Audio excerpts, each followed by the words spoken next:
साथियों नमस्कार, शुभ संध्या।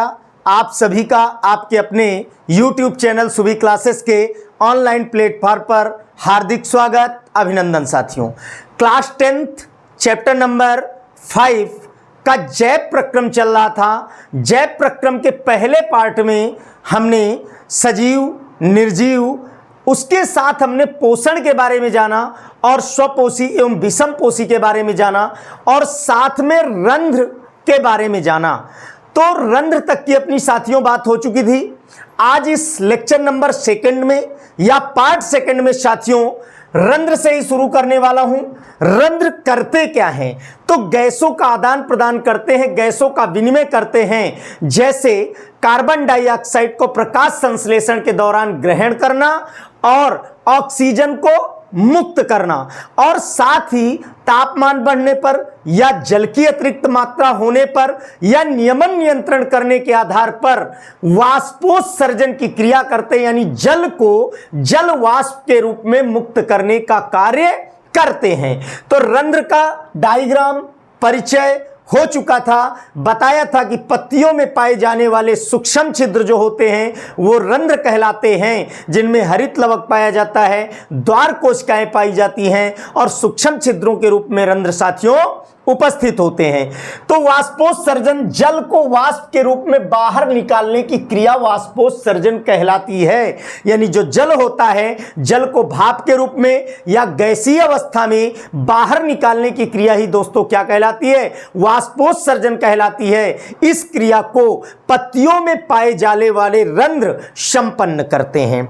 अब प्रश्न बनता है कि हमने पोषण पढ़ा था और पोषण क्यों आवश्यक है वो भी मैंने बताया था कि सभी प्राणियों को ऊर्जा की आवश्यकता होती है, क्योंकि प्रत्येक प्राणी के द्वारा कार्य किया जाता है और कार्य करने के लिए ऊर्जा की आवश्यकता होती है। तो साथियों, पोषण में हमने स्वपोषी पढ़ा था, जिसमें प्रकाश संश्लेषण के बारे में जाना था। आज हम जानेंगे विषम पोषी पोषण।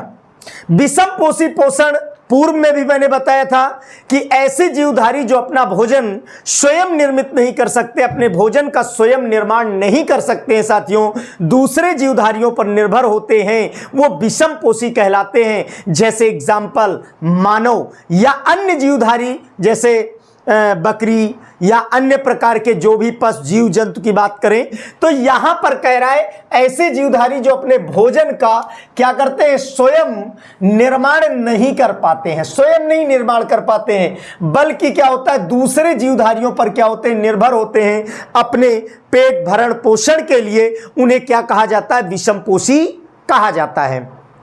साथियों, विषम पोषी पोषण को 3 भागों में बांटा गया। कितने भागों में बांटा गया? 3 भागों में बांटा गया, जिसमें सबसे पहला है प्राणी सम पोषण या प्राणी समभोजी पोषण। प्राणी सम पोषण या उसी को हम कह सकते हैं प्राणी समभोजी पोषण कह सकते हैं। यहां पर कह रहा है इस प्रक्रिया में जीवधारी संपूर्ण भोज्य पदार्थ का क्या करता है? अंतर ग्रहण करता है तथा उसका पाचन शरीर के अंदर होता है। इसमें सीधा सीधा में दिख रहा है मानव के पाचन तंत्र के बारे में विद डायग्राम पढ़ेंगे। जब डाइजेस्टिव सिस्टम के बारे में आएगा तो डायग्राम बना करके और उसके सभी चरणों का हम विशेष रूप से अध्ययन करेंगे। फिलहाल यहां पर कह रहा है कि प्राणी संपोषण या प्राणी समभोजी पोषण। तो साथियों, इस प्रक्रिया में जीवधारी जो होते हैं भोज्य पदार्थों का क्या करते हैं? अंतर ग्रहण करते हैं तथा उसका पाचन शरीर के अंदर होता है। कहां होता है साथियों? शरीर के अंदर होता है। इसमें एग्जाम्पल अमीबा और मानव 2 दिए गए हैं। तो मानव का पाचन या पोषण प्रोसेस पूरी हम आगे पढ़ेंगे। फिलहाल हम आगे चलेंगे, लेकिन अभी हम अमीबा के बारे में संपूर्ण जानकारी लेंगे। आप देख पा रहे होंगे इधर डायग्राम मैंने बनाया है कि अमीबा में पोषण किस प्रकार से होता है। बिल्कुल स्पष्टीकरण, एक एक चीज विद डायग्राम आपके सामने साथियों स्पष्ट होगी। अच्छे नोट्स, अच्छे कंटेंट में अच्छी बेहतरीन तैयारी के लिए कहीं कोई गुंजाइश नहीं होगी साथियों 1 नंबर कटने की, अगर इस कंटेंट का आपने पालन किया और पढ़ाई किया और इस आधार पर नोट्स अगर आप तैयार करते हैं। उसके बाद कह रहा है दूसरा पोषण मृतजीवी पोषण। तो ऐसे जीवधारी जो अपना भोजन क्या है? मृत जीवों से, मरे हुए जीवों से या सड़े गले कार्बनिक पदार्थों से प्राप्त करते हैं फफूंदी या कवक। उन्हें मृतोपजीवी कहा जाता है या मृतजीवी कहा जाता है, जो किससे, मृत जीवधारियों से या सड़े गले कार्बनिक पदार्थों से अपने भोजन का निर्माण करते हैं, उन्हें मृतजीवी कहा जाता है। जैसे हम देखते हैं अमूमन वर्षा ऋतु के समय तना पेड़ का सूख जाता है, उसमें कवक या फंगस उत्पन्न हो जाते हैं, या खाद्य वस्तुओं में उत्पन्न हो जाते हैं, या फिर पादप या फसलों के अवशेष होते हैं उनमें उत्पन्न हो जाते हैं, जिसे सामान्य भाषा में सांप की छतरी कहा जाता है। वो क्या है, मृत जीवी का उदाहरण है। मृत जीवी मृत जीवधारियों से या सड़े गले कार्बनिक पदार्थों से अपने भोजन का निर्माण करते हैं, वो मृत जीवी या मृतोपजीवी कहलाते हैं। वो फफूंदी हो सकता है, कवक, ये। उसके बाद साथियों परजीवी, परजीवी पोषण, पर माने दूसरों पर, जीवी माने जीवन यापन करने वाले, यानी दूसरों से अपना जीवन यापन करते हैं, यानी दूसरों के द्वारा बनाए गए भोजन को प्राप्त करते हैं, लेकिन प्राप्त करने की प्रक्रिया अलग होती है। जैसे एक पेड़ पौधे बनाते हैं, पेड़ पौधों के द्वारा बनाए गए पोषण को हम विषमपोषी ग्रहण करते हैं। उसी तरह से परजीवी मानव या जंतु या पादपों पर अपना आश्रय बना लेते हैं और उनके द्वारा लिए गए भोज्य पदार्थ को क्या करते हैं, ग्रहण करते हैं, जिससे प्राणी कमजोर पड़ जाता है। मारते नहीं है, मृत्यु नहीं होती साथियों, लेकिन उसके ऊपर आश्रित होकर के अपने पोषण को प्राप्त करते हैं। तो साथियों बता दूं, परजीवी, मैंने कहा पर माने दूसरों पर, जीवी माने जीवन यापन करने वाले, दूसरों पर जीवन यापन करके अपना पोषण प्राप्त करते हैं। इस प्रकार का जो पोषण है, पोषी जीव अन्य जीवधारियों के शरीर के अंदर या बाहर रहकर क्या करता है, बिना मारे, मैंने कहा मारता नहीं है, बिना मारे उनसे अपना भोजन या पोषण प्राप्त करते हैं। जूं, किलनी या फीताकृमि या अमरबेल। खैर ध्यान देने की बात है साथियों, परजीवी दो प्रकार के होते हैं, बाह्य परजीवी और अंतः परजीवी। मैं यहां फिलहाल आपको बता देता हूं कि दो प्रकार के परजीवी होते हैं। पहला आपका होता है बाह्य परजीवी। कौन से होते हैं साथियों, बाह्य परजीवी। अब बाह्य परजीवी क्या होते हैं, शरीर के बाहर पाए जाते हैं। जैसे पादपों में अमरबेल परजीवी है। अमरबेल में ना तो जड़, ना पत्ती, ना क्लोरोफिल, इन सब का अभाव होता है, लेकिन क्या होता है, जैसे रिंजका के ऊपर या बबूल टिक्कर के ऊपर आश्रित हो जाता है और अपने चूसकों को उसके अंदर धंसा करके उसके द्वारा बनाए गए भोज्य पदार्थ को ग्रहण करता है, और जब इसकी सघनता बढ़ जाती है तो ज्यादा मात्रा में पोषण को ऑब्जर्व करने लगता है और पादप कमजोर पड़ जाता है, अंत में नष्ट हो जाता है। तो बाह्य परजीवी जो है, पादप परजीवी का मैंने अमरबेल, कसकुटा उदाहरण दिया, और मनुष्य एवं जंतुओं में जैसे जूं बाह्य परजीवी है, किलनी या चिचड़ी, ये पिस्सू बाह्य परजीवी हैं। लेकिन दूसरे परजीवी साथियों क्या होते हैं, वो होते हैं आंतरिक परजीवी। क्या होते हैं, आंतरिक परजीवी, जो किसी जीवधारी के अंदर पोषण प्राप्त करने के लिए रहते हैं। जैसे मैंने यहां एक उदाहरण लिखा है, प्लेटीहेल्मिन्थेस संघ का प्राणी है। किस संघ का प्राणी है, प्लेटीहेल्मिन्थेस संघ का प्राणी है। फीताकृमि, प्लेटीहेल्मिन्थेस या फिर फैसियोला, ये क्या है, किसी जीवधारी के आंत्र के परजीवी होते हैं, अर्थात आंत के अंदर पाए जाते हैं और आंत के अंदर साथियों रह करके पोषण को प्राप्त करते हैं। तो ये आंतरिक परजीवी का उदाहरण है आपका, जबकि ये दोनों बाह्य परजीवी के उदाहरण हैं, और अमरबेल बाह्य परजीवी का पादपों का उदाहरण है। तो अर्थात कहने का मतलब मैं एक बार तेजी से रिपीट कर देता हूं कि वाष्पोत्सर्जन यानी पादपों की पत्तियों में उपस्थित सूक्ष्म छिद्र जो होते हैं वो रंध्र कहलाते हैं। उन रंध्रों के द्वारा जल की अतिरिक्त मात्रा को या नियमन नियंत्रण के लिए जल वाष्प के रूप में, भाप के रूप में बाहर निकालने की प्रक्रिया वाष्पोत्सर्जन कहलाती है। यह प्रक्रिया रंध्रों द्वारा साथियों संपन्न की जाती है। विषमपोषी पोषण, क्योंकि पोषण के बारे में पहले बात हो चुकी है कि पोषण क्या है, तो सभी जीवधारी ऊर्जा प्राप्त करने के लिए पोषण प्राप्त करते हैं या भोज्य पदार्थों के अवयव लेते हैं जिनसे कार्य करने के लिए ऊर्जा मिलती है। सभी जैविक प्रक्रियाएं संपन्न होती हैं साथियों। विषमपोषी पोषण दूसरे जीवधारियों पर निर्भर होते हैं प्राणी, उनसे अपना भोजन या पोषण प्राप्त करते हैं, अमीबा मैंने बताया और मानव। उसके बाद आया मृतजीवी पोषण, मैंने कहा फफूंदी, कवक, सड़े गले मृत कार्बनिक पदार्थ या मृत जीवों से अपना पोषण प्राप्त करने का कार्य करते हैं। जबकि उसके बाद अंतिम मैंने बताया था परजीवी पोषण। पर माने दूसरों पर, जीवी माने जीवन यापन करने वाले, जो दूसरों के बाहर या अंदर रह करके अपने पोषण को प्राप्त करते हैं, वो क्या कहलाते हैं? परजीवी कहलाते हैं। जूं है, पिस्सू है, चिचड़ी है, किल्ली है और पादपों में अमरबेल है और भी बहुत सारे हैं, जैसे बाजरे में स्ट्राइगा होता है और कई खरपतवार हैं। तो कहने का मतलब यहां पर विद एग्जाम्पल बताया कि ये क्या है, आपके बाह्य परजीवी है। फीताक्रम प्लेटीहेलमिन्थेस संघ का होता है। फीताक्रम फीते के समान संरचना पाई जाती है, जो बाल में फीता बांधा जाता था चोटी बनाने में, उसी प्रकार की संरचना पाई जाती है।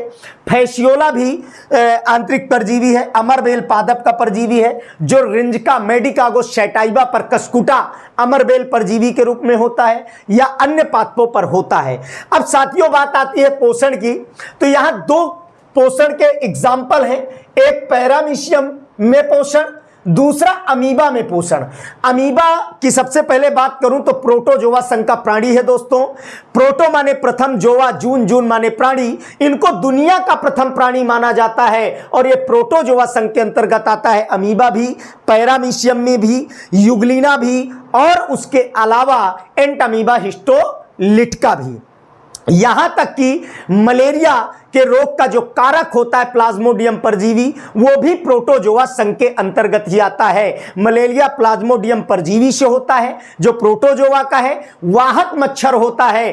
तो यहां पर मैं अमीबा की बात करने वाला हूं। सबसे पहले सुने ध्यान से, अमीबा प्रोटोजोआ संघ का है, एक कोशिकीय प्राणी है, जंतु है और उसके अलावा इसकी आकार और आकृति साथियों निश्चित नहीं होती है। यह अपने आकार और आकृति को बदलता रहता है। यहां हम पोषण के बारे में जानेंगे, चरण जानेंगे, क्रियाविधि जानेंगे।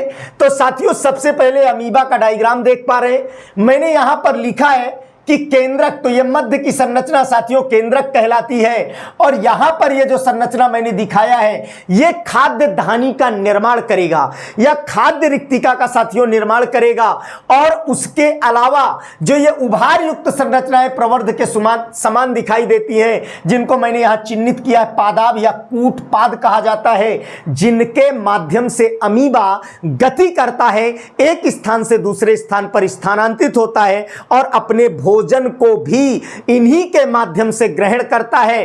तो सबसे पहला चरण जो दिखाया गया है, उस चरण में यह दिखाया गया है कि पादाब या कूटपाद की सहायता से अमीबा अपने भोजन को घेरता है। तो मैं यहां लिख देता हूं पादाब, पादाब या उसी को कह दूं कूटपाद, जिनके द्वारा गति करता है कि सहायता से क्या करता है भाई, सहायता से क्या करता है, अपने भोजन को या पोषण को क्या करता है भाई, घेरता है। क्या करता है, घेरता है। ठीक है, घेर लेता है। तो कैसे घेरता है, तो दूसरे चरण में देखें आप, कूटपाद या प्रवर्ध को धीरे धीरे संकुचित करता चला जाता है और इस तीसरी स्थिति में अगर इसको यहां देखा जाए तो इसमें लागू हो जाता है। पहला डायग्राम प्राथमिक है, तो ये साथियों इसका होगा जाकर के सेकंड का। उसके बाद अगर तीसरे में देखें तो इसने अपने पादाभों को घुमा करके भोज्य पदार्थ को क्या किया, घेर लिया। तो क्या बन गया, खाद्य रिक्तिका, खाली स्थान जिसमें खाद्य कण संगठित हो चुके हैं, संग्रहित कर लिया है अमीबा ने। तो खाद्य रिक्तिका में क्या होता है, जटिल पदार्थ आ जाते हैं। जब यहां पर मैं कह दूं कि खाद्य रिक्तिका में, खाद्य रिक्तिका में क्या हुआ साथियों, खाद्य कण क्या किए गए, संग्रहित कर लिए गए। किसके द्वारा, अमीबा के द्वारा संग्रहित कर लिए जाते हैं, कर लिए जाते हैं साथियों। अब जब खाद्य कणों को संग्रहित कर लिया गया है तो अगले चरण में आप देखें, इसी चरण में तीसरा चरण जो है और चौथे चरण को मैं एक साथ जोड़ देता हूं दोस्तों, करेगा क्या, खाद्य रिक्तिका में जटिल पदार्थों का विघटन होता है। कहां, खाद्य रिक्तिका में, खाद्य रिक्तिका में क्या होता है, जटिल पदार्थों का क्या होता है भाई, विघटन। विघटन कह दूं या विखंडन कह दूं। जैसे हमारे शरीर में क्या होता है, ऑक्सीकरण अपचयन प्रक्रिया होती है जब हम भोजन लेते हैं और जटिल कार्बनिक पदार्थों को ग्रहण करते हैं, जो आगे पढ़ेंगे डाइजेस्टिव सिस्टम में, पाचन में, और फिर ऑक्सीजन लेते हैं, ऑक्सीकरण अपचयन, विखंडन, विघटन होता है। तो यहां भी खाद्य रिक्तिका में जटिल पदार्थों का क्या होता है, विघटन होता है, उसको तोड़ा जाता है और उसके बाद अंतिम स्थिति में क्या होता है, जो पदार्थ विघटित किए गए हैं इन पदार्थों को शरीर से बाहर निकालने का भी कार्य करता है। क्यों, बचा हुआ अपच कोशिका सतह की ओर गति करता है। और क्या होता है, बचा हुआ अपच, विघटन के बाद बचा हुआ अपच जिसका पाचन नहीं हुआ है वो क्या होता है, कोशिका की कहां, सतह की ओर गति करता है। तो कोशिका की सतह की ओर क्या करता है साथियों, गति करता है। क्या करता है, गति करता है। और अंतिम स्तर पर क्या होता है, इन सभी पदार्थों को शरीर से बाहर निकाल दिया जाता है जिनका पाचन नहीं होता या अपशिष्ट पदार्थ होता है। तो उन पदार्थों को क्या करता है साथियों, शरीर से क्या करता है, बाहर निकाल दिया जाता है।